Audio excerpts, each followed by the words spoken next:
Bachelor స్టైల్లో ఇంట్లోనే మైసూర్ బజ్జీ ఎలా వేయాలో చూద్దామండి. ముందుగా 500 గ్రాములు మైదా పిండి తీసుకొని అందులో 250 గ్రాములు పెరుగు కలుపుకోండి. అదే కప్పులో కొద్దిగా వాటర్ తీసుకొని ఒక టేబుల్ స్పూన్ జీలకర్ర, ఒక పచ్చిమిరపకాయలు చీలికలుగా కోసి, తగినంత సాల్ట్, పింక్ సాల్ట్ వేసుకొని, వంట సోడా హాఫ్ టేబుల్ స్పూన్ వేసుకొని చేత్తో కానీ ఎగ్ బెటర్తో కానీ కలుపుకోండి.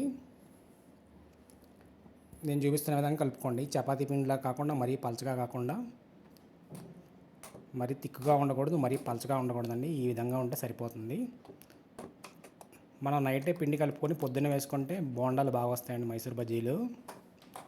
ఇలా మొత్తం పిండంతా ఉప్పు అన్నీ కలిసేలాగా కలుపుకొని ప్లేట్ పెట్టుకొని ఒక 6 గంటలు వదిలేయండి.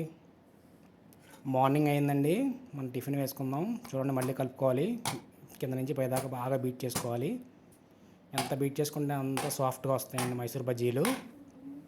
ఇలా కలుపుకొని బాండీ పెట్టుకొని అందులో బోండాలకు సరిపడా, బజ్జీలకు సరిపడా ఆయిల్ వేసుకొని నూనె మరిగిందా లేదో టెస్ట్ చేద్దామండి. మరిగిందండి, వేసేసుకుందాం మైసూర్ బజ్జీలు. చూడండి, ఈ రకంగా వేసుకుంటే సరిపోతుంది. మనకి హోటల్ స్టైల్ అలాగా రౌండ్గా రావండి. ఎలా వేసినా ఈ మాత్రం సాఫ్ట్గా భలే ఉంటాయి టేస్ట్. చూడండి, ఈ విధంగా వేసుకుంటే సరిపోతుందండి.